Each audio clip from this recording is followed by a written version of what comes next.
এই সামনে দিকে শুনিয়ে যা এটা দাঁড়া হে এত শুনিয়ে যাই এই কিডা মারলি রে বেয়াদব এই নে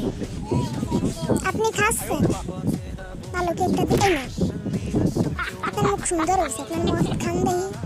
টেবিল খান পরিষ্কার হয়ে দিন সুন্দর পরিষ্কার হলো সাদা হয়ে গেল আল্লাহ আপনি কি এরবেন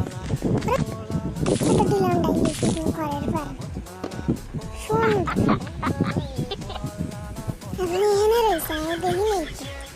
তো দাঁড়ান দাঁড়ান এখন আপনি আমি কাজ করতে আছি একটু করে গেল আমি দেখি নেই তো দিদি